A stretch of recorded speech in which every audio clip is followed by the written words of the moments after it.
गीता जी का 13वां अध्याय।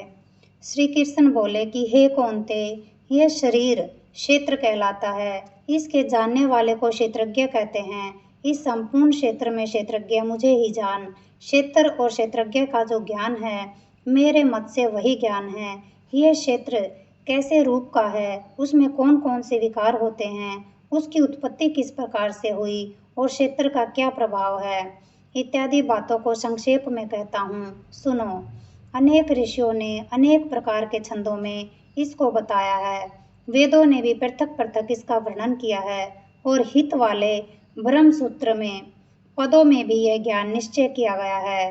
पंच महाभूत, अहंकार, बुद्धि, अव्यक्त प्रकृति, 10 इंद्रियां, मन और 5 इंद्रियों के विषय तथा इच्छा, द्वेष, सुख दुख, संघात, चेतना, धृति तथा इनके समूह, संक्षेप में क्षेत्र और क्षेत्रज्ञ के यही विकार है।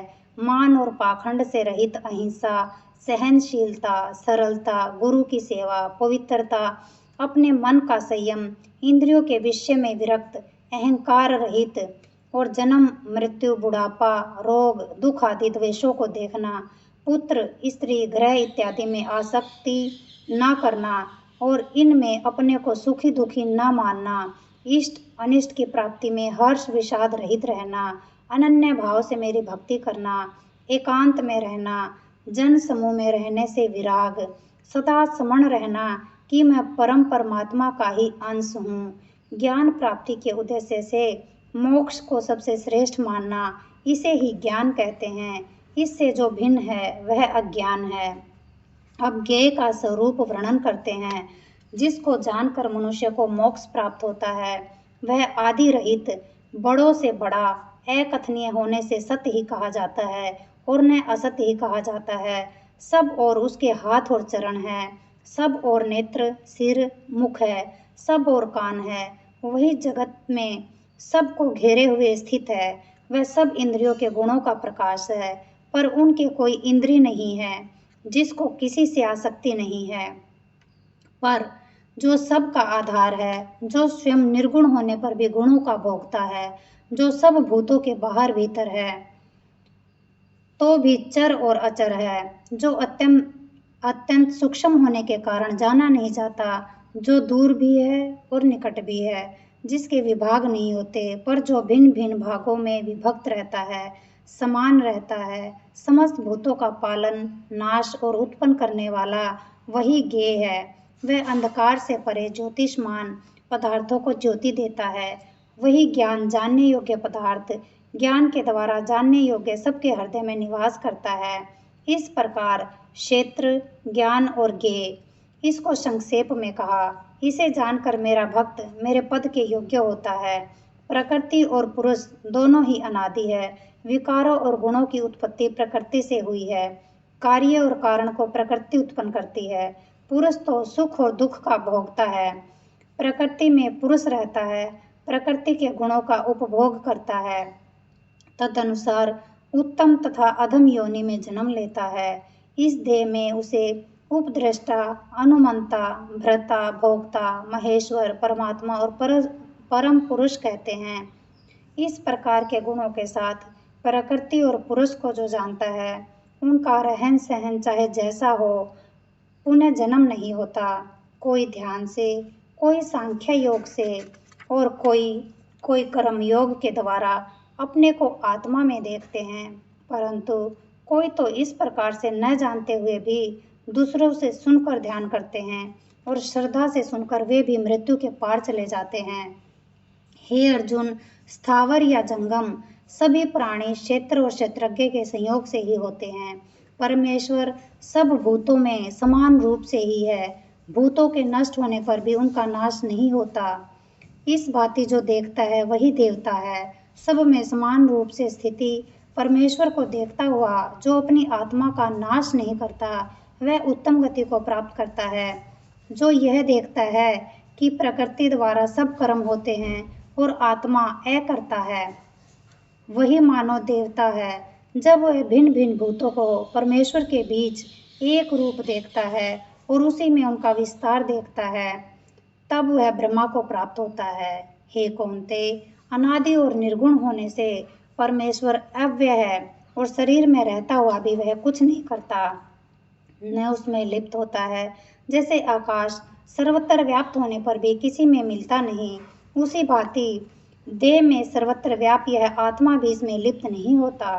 हे अर्जुन, जैसे एक ही सूर्य सारे लोकों को प्रकाशवान करता है, वैसे ही क्षेमज्ञ समस्त क्षेम को प्रकाशित करता है।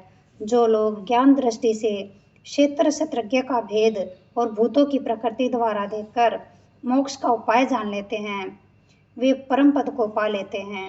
इति श्रीमद्भगवत गीता का सुपनिषद सुब्रह्मा विद्या योगे शास्त्रे श्री कृष्ण अर्जुन संवादे क्षेत्रज्ञ विभाग योगो नाम 13वां अध्याय समाप्त। 13वें अध्याय का महात्म्य। श्री नारायण जी बोले कि हे लक्ष्मी, अब 13वें अध्याय का महात्म्य सुन। दक्षिण देश में हरि नामक नगर था। वहाँ एक व्यभिचारिणी स्त्री रहती थी। एक दिन एक पुरुष को उसने वचन दिया कि मैं अमुक स्थान में तेरे पास आऊंगी, तुम वहाँ चलो। वह पुरुष किसी और वन में चला गया और वह स्त्री ढूंढती ढूंढती हैरान हो गई, पर वह पुरुष ना मिला।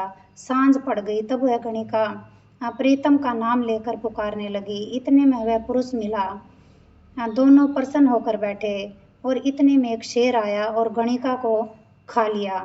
तब देवदूत धर्मराज के पास गणिका को लेकर चले गए। धर्मराज ने हुक्म दिया, इसको चांडालनी का जन्म दो। श्री नारायण जी कहते कि हे लक्ष्मी, उस गणिका की देह त्याग कर चंडालिनी की देह पाई। कई दिन पीछे वह एक दिन नर्मदा नदी के तट पर चली गई। वहाँ क्या देखा कि एक साधु गीता जी के 13वें अध्याय का पाठ करता है। उसे उसने सुन लिया। जब अध्याय पढ़ के भोग पाया तो तुरंत चांडालिनी की प्राण छूट गए। देवदेही पाई। आकाश से विमान आए जिस पर बैठकर वैकुंठ को चली गई। तब श्री नारायण जी ने कहा कि हे लक्ष्मी, ये 13वें अध्याय का महात्म्य है। जो प्रीति के साथ पढ़ते हैं उनका फल कहा नहीं जाता। अनजानेपन से पढ़े तो परम धाम को प्राप्त होता है।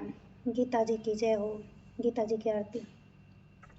जय गीता माता, मैं जय गीता माता, सुख करनी दुख हरनी तुमको जगाता हूँ। जय गीता माता, अज्ञान मोह ममता को छिन में नाश करे, सत्य ज्ञान का मन में तू प्रकाश करे। होम जय गीता माता, शरण तेरी जो आवे तेरी मति ग्रहण करे, पाप ताप मिट जावे निर्भय भव सिंधु तरे। होम जय गीता माता, रण क्षेत्र में अर्जुन जब शोकाधीर हुआ, कर्तव्य क्रम तज बैठा बहुत मलिन हुआ। होम जय गीता माता, तब कृष्णचंद्र के मुख से तुमने अवतार लिया, तत्व बात समझा कर उसका उद्धार किया। होम जय गीता माता, शरीर जन्मते मरते आत्मा विनाशी, शरीर को दुख व्यापे आत्मा सुख राशि। होम जय गीता माता, अतः शरीर की ममता मन से त्याग करो, आत्म ब्रह्म को चीनो उसे अनुराग करो। होम जय गीता माता, निष्काम कर्म नित करके जग का उपकार करो, फलवांछा को त्यागो सद्व्यवहार करो। होम जय गीता माता, मन को वश में करके इच्छा त्याग करो, निष्काम जग में रहकर हरि से अनुराग करो। होम जय गीता माता, ये उपदेश तेरे जो नर मन में लावे, भगवान भव सागर से वह क्यों ना तर जावे। होम जय गीता माता, जय गीता माता, मैं जय गीता माता, सुख करनी दुख हरनी तुमको जग गाता।